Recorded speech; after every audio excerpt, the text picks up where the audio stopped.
I came home to find my room completely empty. My dad had thrown my clothes on the lawn and said, "You're not welcome here anymore." I just nodded, picked up my keys, and left without saying a word. 8 months later, he sent 72 messages that all said the same thing: "Please come back." Imagine walking back into your childhood home, only to find your entire life, every memory, every belonging strewn across the lawn like garbage. That night, my own father looked me in the eye and, with a chilling calmness, told me I was no longer welcome. And honestly, the deepest cut wasn't the shock, but the horrifying realization that I wasn't surprised at all. I was 24, and the memory of that scene is still burned into my brain.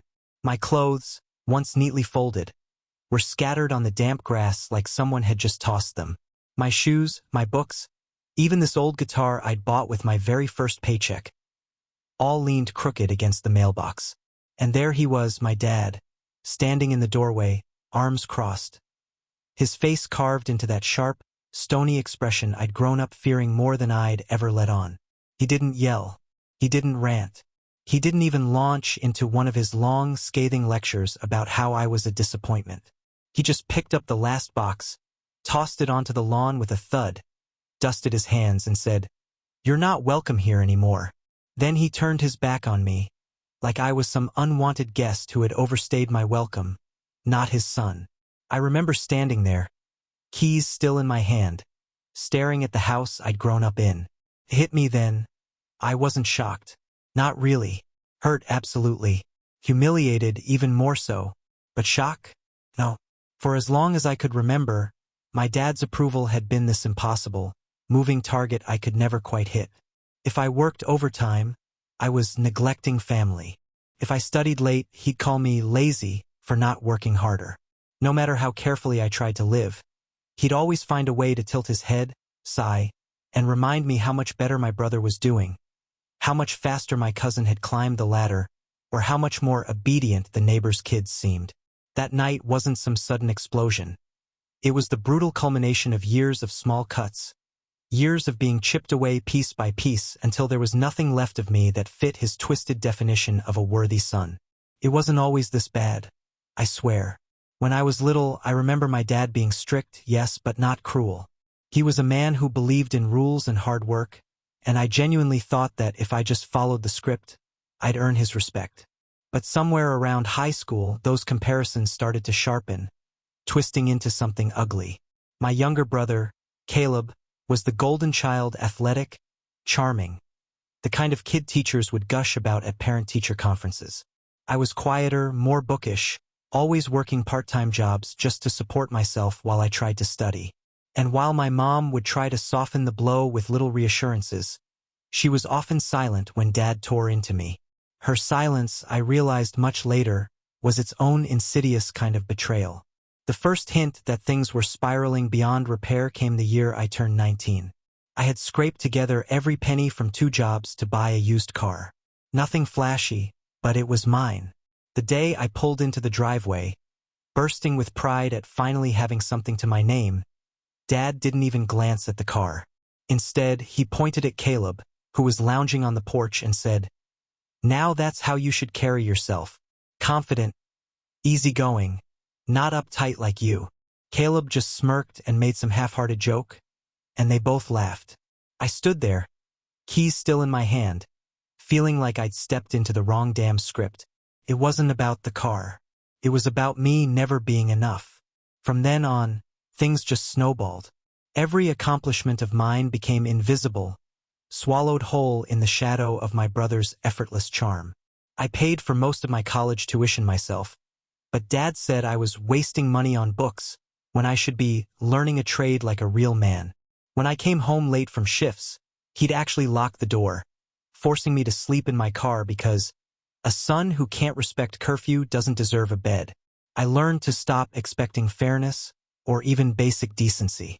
But still, I stayed, because that's what you're supposed to do, right? You grit your teeth. You hold your tongue. You try harder. That's exactly why, standing in front of that house with my entire life scattered on the lawn, I didn't argue. I didn't beg or even attempt to defend myself. I just nodded, grabbed my keys, and started loading what I could into my trunk. There was this strange, almost unsettling peace in leaving without a word, as though silence was the only power I had left. I drove off into the night, not knowing exactly where I was headed, but certain of one thing: I wasn't coming back. Not like this. But as the weeks turned into months, and those months stretched into 8 long, grueling stretches of rebuilding my life piece by piece, something in me shifted. I worked harder than ever before, but this time it wasn't for Dad's approval. It was for me. I carved out a life that didn't depend on his nod, or his rare, begrudging praise. I stayed quiet. I didn't reach out. I didn't explain where I went or how I was doing. And for a long while there was silence from him, too. Until one day, my phone lit up with the first of many messages. Then dozens more until I counted 72 texts in total. Each one more desperate than the last. Each one ending with the exact same plea: please come back. That's when I realized the story wasn't over. Not even close. I didn't answer those messages at first. Part of me wanted to throw my phone across the room every time it buzzed with another "please come back" or "we miss you." But another part of me, the scarred, younger version that had always craved approval, read every single word, turning them over like sharp stones in my hand. Because when I looked closer, I noticed something chilling. Those weren't just apologies. They weren't even real apologies. They were carefully worded hooks, the exact same kind my dad had used my entire life. Please come back. Your mother is worried. We miss you. The family's not the same without you. Stop punishing us for one mistake. It was the same old script. He wasn't saying, I'm sorry I threw you out. He was saying, look at what you're doing to us. And that's when I felt the familiar knot of manipulation tightening again. To truly understand why those messages cut so deep, I need to go back to the months before I left, when the favoritism in my family had become so blatant it was almost theatrical. My brother Caleb wasn't just the favorite. He was the family's investment. Dad poured money into his hobbies, his car, his half-hearted business ideas. If Caleb wanted something, Dad found a way. But when I asked for help once, just once, with tuition after my work hours got cut, Dad actually laughed in my face. He said, if you can't pay for it yourself, maybe it's not worth studying.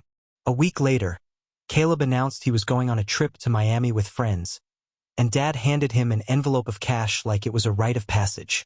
It wasn't just the money. It was the way they spoke about us when we weren't in the room. Once, I overheard Dad telling a neighbor, Caleb, now he's got potential. Elias, he means well, but he'll never be more than average. I remember standing behind that door, my hands trembling, realizing that no matter what I did, no matter how hard I worked, I'd never escape that label in his eyes. And when I confronted him about it later, his response was simple, chilling. If you don't like what I say, prove me wrong. That phrase haunted me. Prove me wrong. But whenever I tried, he just moved the finish line farther away. The last holiday I spent at home before everything exploded made it painfully clear. It was Christmas Eve, and I'd saved up to buy thoughtful gifts for everyone, even Dad. I'd spent hours picking out things they'd actually use, things I thought would make them feel cared for. When it came time to exchange, Caleb's gift, some cheap cologne set he'd grabbed last minute, was met with applause, laughter, even a toast to his thoughtfulness. Mine? Dad barely glanced at it before setting it aside. Later that night, when I meekly asked if he liked it, he just shrugged and said, it's fine. You could have saved your money. Those words stuck in my throat like gravel. So, when I saw those 72 messages lighting up my phone months later, I couldn't help but hear the echo of all those moments. The manipulation was familiar, rehearsed. He wasn't reaching out to me as his son. He was reaching out because something in his world had shifted, and he needed me back to balance it. Maybe Caleb had disappointed him. Maybe the image of their perfect family had cracked. Whatever it wasn't about love. It was about control. I still remember the first time he tried calling instead of texting. My phone buzzed on the table, his name flashing across the screen, and I just sat there staring. I didn't answer, but I listened to the voicemail. His voice, usually sharp and commanding, sounded thinner this time. "Elias," he said, "we need to talk. Don't be stubborn. You're making this harder than it needs to be. Just come home and we'll sort things out. Caleb misses you too." And there it was again, that subtle twist. Not "I miss you," but "you're being stubborn." Not "we were wrong," but "you're making it harder." The same script, different stage. And yet, despite knowing all of this, I felt the tension inside me rising. Because while I had started building a life of my own, tiny apartment, steady job, quiet routines, I still carried the weight of those years on my back. I wondered if ignoring him made me as cruel as he had been. I wondered if maybe, just maybe, this time he actually meant it. But deep down, I knew better. I knew what was waiting for me if I walked back through that door. The favoritism, the cutting remarks, the constant reshaping of my worth into something I could never meet. And I knew something else, too. The more desperate he became, the more unreasonable he would get. I had no idea just how far he was willing to go to pull me back under his control. That realization hit me hardest the night my mom finally sent me a message of her own. One that made my chest tighten in a way dads never could. The message from my mom came late, just after midnight. I was lying on the couch in my apartment, half asleep with the TV buzzing low in the background, when my phone lit up. For a second, I thought it was another one of Dad's relentless texts. But when I saw it was from Mom, my heart gave that strange, uneasy jolt. Her message was short, almost too short. "Elias, we need to talk. Your father made a decision about your things. Call me tomorrow." My things? I sat up straight, wide awake now, dread washing over me. I had thought everything was already gone, the clothes tossed on the lawn, the books and guitar I'd salvaged, the few boxes I had squeezed into the trunk of my car. What else could she mean? I called her immediately, but she didn't pick up. The next morning I tried again. This time she answered. Her voice was tight, almost whispery, like she was afraid someone might overhear. "Elias," she said, "your father, he sold the rest of your stuff. The boxes you left in the garage, the computer, your old files, even the desk you bought when you started school. He said you weren't coming back, so there was no point keeping it." I felt my chest cave in.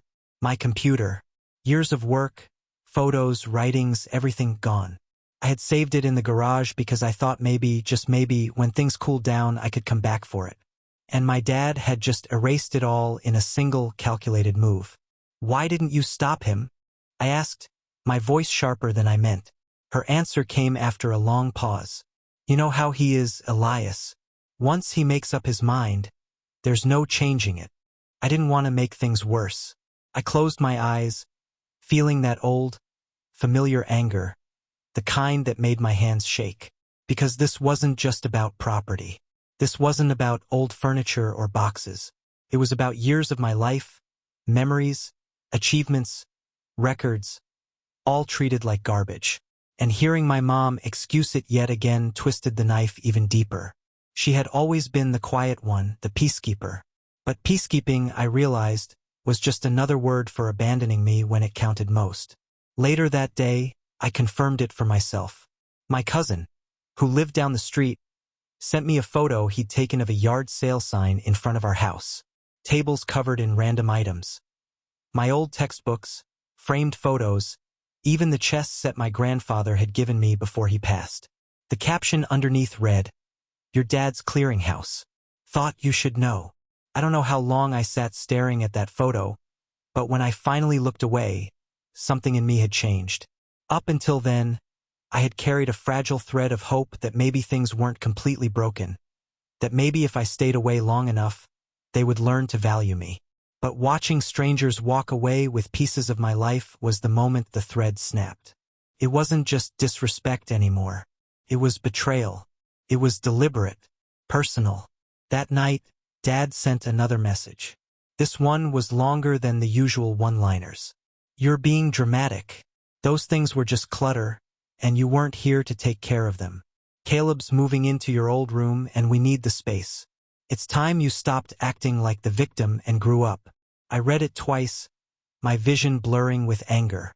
He hadn't just erased me from the house. He had replaced me. My brother, the golden child, was now sleeping in the room I had spent years calling mine, surrounded by the scraps of what was once my life. My dad hadn't just thrown me out. He had rewritten the script so I'd never existed there in the first place. I wanted to scream, to call him, to unload everything I had bottled up over the years. But I didn't, because beneath the anger, something colder was beginning to form. A resolve I'd never felt before. If my father thought he could erase me so easily, he was wrong. He could sell my desk, my books, my photos, but he couldn't take away the life I was building outside his walls. And for the first time, I wasn't just going to survive his cruelty. I was going to make him regret it. But before that moment of clarity came the hardest blow yet. The one that made me realize how much lower they were willing to go. And it arrived in the form of another message. This time from Caleb himself. Caleb's message came on a Sunday afternoon when I was finally settling into the rhythm of my own life. I had just gotten home from a double shift. The kind of day that left me bone-tired but strangely satisfied. Because unlike before, every dollar I earned was mine. Every small success belonged to me. I remember making a cup of cheap instant coffee, sinking into my couch, and then hearing the chime of my phone. For a moment, I debated ignoring it. But when I saw his name on the screen, I couldn't resist. The message was short, smug. "Thanks for the room, bro. Finally fixed it up the way it should have been. Don't worry, I tossed the old junk. Place looks great now." I sat there staring at the screen, my jaw clenched so hard it ached. It wasn't just the words. It was the casual arrogance. The way he twisted the knife without even trying to hide it. My brother, the one who had always coasted on charm and favoritism, was now living in the room I had been thrown out of, surrounded by the ashes of my past. My old posters, the shelves I built by hand, the small things I had collected to make that space mine, they were gone. And now he was rubbing it in my face like I had been some temporary tenant who finally made way for the rightful heir. I didn't reply, couldn't. My hands shook too much to type. Instead, I scrolled through his social media later that night, something I had avoided since leaving home. And there it was. Photo after photo of Caleb standing in what used to be my room.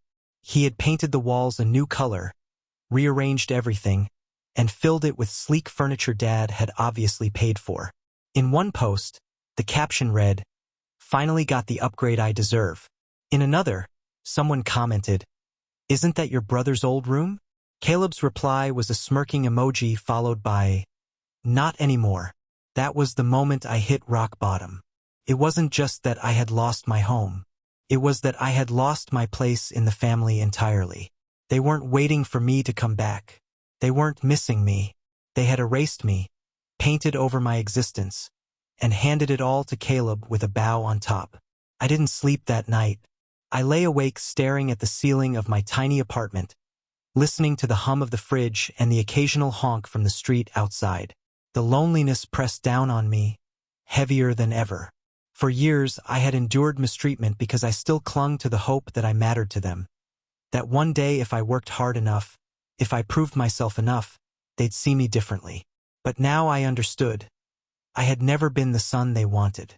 I had only been a placeholder until Caleb took center stage. The next few weeks blurred together. I went to work, came home, ate, and repeated the cycle.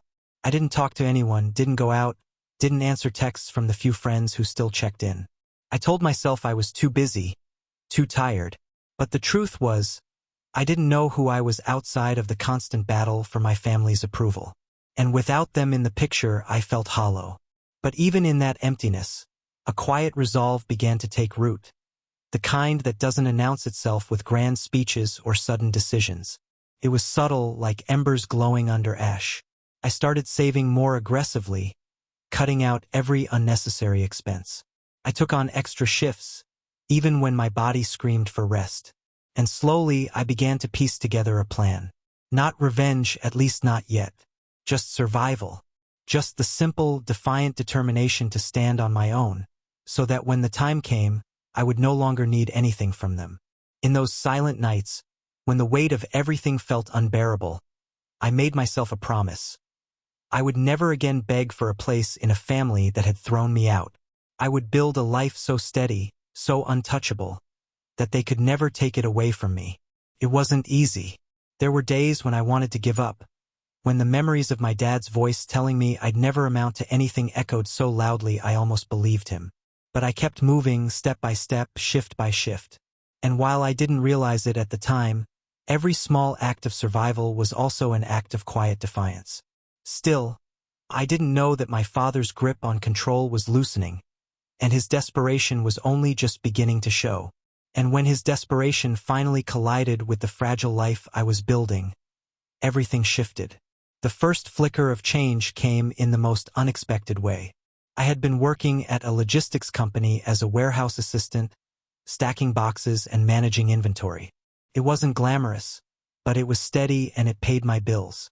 One afternoon, my manager pulled me aside after a long shift and said, "Elias, you've got an eye for detail. You ever thought about moving up into operations?" I didn't know how to answer at first. Me? The one who had been told his whole life he was average at best.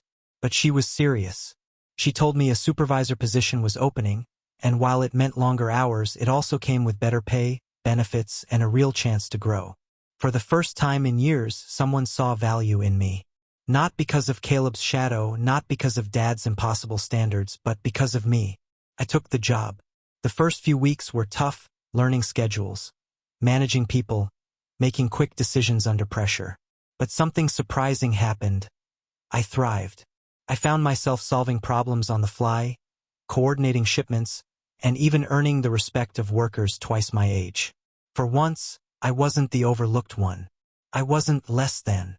I was the one people turned to when things got complicated. The pay raise meant I could finally move out of that cramped studio apartment. I found a modest one-bedroom across town. Nothing fancy, but when I walked through the door with the keys in my hand, it felt like the world's quietest victory. No one had handed it to me. No one could take it away. It was mine. With the stability came confidence. I reconnected with old friends I'd pushed away during my lowest point. I stopped dodging their calls and started showing up again, grabbing coffee, laughing, remembering what it felt like to belong somewhere. And slowly, the emptiness I had carried since leaving home began to feel less suffocating. At work, I pushed myself further. I signed up for training courses, learned more about supply chains and logistics systems. Before long, I was the one proposing solutions in meetings, and people actually listened. My manager, impressed with my progress, started hinting at more opportunities down the line. For the first time in my life, the future didn't feel like a wall closing in. It felt wide open. And then, almost by accident, I stumbled into something bigger. A client company I had worked with regularly needed extra help coordinating a major shipment. I stayed late, worked through the night, and made sure everything ran smoothly. The head of their team noticed, and after a brief conversation, they offered me a position with their firm. Better salary, better growth, more independence. It felt surreal, like doors were swinging open faster than I could walk through them. Within a year, I wasn't just surviving. I was thriving. I had savings in the bank, a reliable car, and the kind of independence I had only dreamed of. The voice of my father telling me I'd never amount to anything grew quieter each day, replaced by the steady hum of my progress. And yet, even as I built this new life, their presence lingered. Dad's texts hadn't stopped. If anything, they had grown more frequent and desperate. "It's been long enough. Stop holding a grudge. Your brother asks about you." Each one dripped with the same mix of manipulation and entitlement, as if my silence was the real betrayal. But here's the thing. I didn't need him anymore. For the first time, I held the power. I had proven him wrong. Not by shouting back, not by begging for recognition, but by living a life without him. And that power, the quiet, steady kind, was intoxicating. It wasn't just about money or independence. It was about control. For the first time in my life, I wasn't at the mercy of my father's approval. I could choose when to answer, when to ignore, when to walk away. And deep down, I began to wonder what it would look like to flip the script entirely, to let him see what he had lost. That thought grew stronger with every unanswered message, every voicemail deleted. And it grew even stronger the day I saw my brother Caleb's name appear on my phone again. This time, not to gloat, but to ask for help. It was a Tuesday evening when Caleb's name lit up my phone again. But this time, there was no smug caption attached, no photo of him flaunting my old room. Instead, it was a plain text, "Can we talk? It's important." For a moment, I thought it was some kind of trick, another jab meant to drag me back into the cycle of comparison and humiliation. But something about the wording felt different, urgent, hesitant. Against my better judgment, I replied with a single word, "Why?" His answer came quickly. "Things aren't going well here. Dad's been different. Can we meet?" I almost laughed. The same brother who had paraded through my old space like it was a prize? Who had never once defended me when Dad tore me down, was now reaching out? But curiosity got the better of me. A week later, I agreed to meet him at a quiet coffee shop downtown. When I walked in, I hardly recognized him. Caleb, who had always carried himself with that effortless swagger, looked worn down. His clothes were as stylish as ever, but his posture was slumped. His eyes heavy with something I had never seen on him before. Fear. He didn't waste time. "Elias," he said, leaning forward. "Dad's in trouble. The business, it's collapsing. He made some bad investments. He's been borrowing money left and right, and now people are asking questions." I let the words sink in. That the man who had mocked me for being average, who had worshipped success like a religion, was failing. The same father who had sold my belongings without a second thought, who had erased me from his home, was now watching his empire crumble. "And?" I asked, keeping my voice even. Caleb rubbed the back of his neck, avoiding my eyes. "He's desperate. He keeps saying, if you came back, it would fix things, that you'd help out, maybe take on some of the debt." He paused, then added, "He thinks you've been saving, maybe earning more than you let on." There it was. The real reason behind those 72 messages. The desperate voicemails, the sudden, almost pleading tone. It had nothing to do with missing me, nothing to do with family. It was about money. It was about control. He had thrown me out when I was of no use to him. And now that his foundation was cracking, he wanted me back as a pillar to hold it up. I didn't answer right away. I let Caleb keep talking. He told me about arguments at home, about Dad snapping at Mom over small things, about the tension that filled the house like smoke. Caleb confessed he was scared, that he had relied too heavily on Dad's support and now found himself cornered. It was strange listening to him. For the first time, I wasn't the powerless one. I wasn't the one begging to be heard. Caleb, my father's golden child, was sitting across from me, practically wringing his hands, while I sat calm, steady, untouched by the storm tearing through their lives. And in that moment, I realized something important. I had leverage, not just over Caleb, but over Dad himself. The years of humiliation, the dismissal, the betrayal, it had all flipped. They needed me now, and I didn't need them. That was power. Quiet, deliberate, undeniable power. When I left the coffee shop, Caleb tried one last time. "Think about it," he said. "Dad keeps saying family has to stick together. He'll forgive everything if you just come back."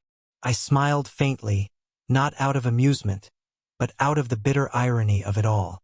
Dad wasn't offering forgiveness. He was begging for mine, though he'd never admit it. And that gave me the upper hand in a way I never imagined I'd have. As I walked back to my car, the plan began to form. Not fully, not yet, but the outline of something sharp and satisfying. I wasn't going to be the desperate son standing in the rain outside my own house anymore. This time, I was going to decide how the story ended. And when I finally checked my phone that night, there it was again.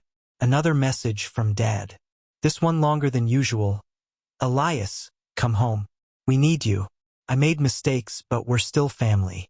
You're still my son." For the first time in my life, I didn't feel the pull of those words. I felt something else entirely, a calm certainty that the tables had turned. I didn't respond to Dad's message right away. Instead, I let it sit there, glowing on my phone like a beacon of irony. For years, I had begged for a fraction of his attention, a crumb of recognition. Now, he was the one reaching out, and I was the one deciding whether his words had any weight at all. The balance of power had shifted, and I wasn't about to waste the moment. The first step was patience. Revenge, real revenge, wasn't about shouting or slamming doors. It was about silence, about making them stew in the consequences of their own choices. So I ignored him. Days passed, then weeks. The messages grew more frantic, more emotional. I know I was hard on you. You can't hold this grudge forever. Don't punish the family for my mistakes. It was the same script he had always used, but now I was no longer a captive audience. Then came the opportunity one had been waiting for. Through Caleb's scattered updates and a few well-placed questions to people I still knew in town, I learned that Dad's financial troubles were worse than he let on. The small contracting business he had run for decades was teetering on bankruptcy. Word was spreading fast, clients pulling out, suppliers demanding payment, debts piling high. And the more desperate he became, the more he tried to hide it, clinging to his pride like it was the last piece of wood in a sinking ship. That's when I decided to act. I had been saving diligently, investing cautiously, and with my new job and steady promotions, I had quietly built a financial cushion. Not millions, but enough to matter. Enough to show I had done what Dad always swore I couldn't: create stability on my own. And now I would use it not to bail him out, but to expose the lie he had been living. The next time Caleb reached out, I agreed to meet him again. This time I was different, calmer, sharper, carrying myself with the kind of quiet authority that comes when you know you're the one holding the cards. We sat across from each other, and before he could start pleading on Dad's behalf, I laid it out. Caleb, I said, you wanted me to come back to help, but you need to understand something. I'm not the same person who walked out of that house 8 months ago. I don't owe Dad anything. Not after he threw me out, sold my things, erased me. If I do anything, it won't be for him. It will be for me. He shifted uncomfortably, clearly unsure of what I meant. So I leaned in. I know about the debts. I know the business is failing, and I know Dad's been telling people he can fix it if I come back. But here's the truth. I could help. I could write a check today and stabilize everything. And I'm not going to. The look on Caleb's face was almost enough on its own. Shock, fear, a flash of recognition that the brother he had dismissed for years was now the one in control. But here's what I will do, I continued. I'll make sure everyone knows the truth, that Dad's not the invincible man he pretends to be, that he gambled everything away and lost. And when people ask why I didn't step in, I'll tell them. Because when I needed him, he tossed me onto the lawn like garbage. Caleb tried to interrupt, stammering something about family and forgiveness, but I cut him off. No, family isn't something you erase when it's inconvenient. Family isn't something you sell at a yard sale. Dad made his choice. Now he can live with it. I walked out before he could respond, the weight of years of humiliation finally lifting with each step. For once, I wasn't reacting. I was leading. And that night, when Dad called again, I finally answered. I didn't shout. I didn't cry. I spoke with the calmness of someone who had already won. You always told me to prove you wrong, I said. Well, I did. I built a life without you. And now, when you need me most, I'm proving something else. You can't erase me and then come crawling back when it's convenient. You made your choice. This is mine. Then I hung up. The silence that followed was more powerful than any argument we had ever had. For the first time, I wasn't the powerless son trying to earn his place. I was the one closing the door. But revenge has a way of rippling out farther than you expect. And what happened next in the family, the fallout I hadn't even planned, was more devastating than anything I could have orchestrated myself. When I hung up that night, I thought the story was finished. That my silence and refusal were the final word. But what I didn't realize was that my father's world was already crumbling, and my choice not to save him didn't just seal his fate. It accelerated it. Within weeks, the news began to spread.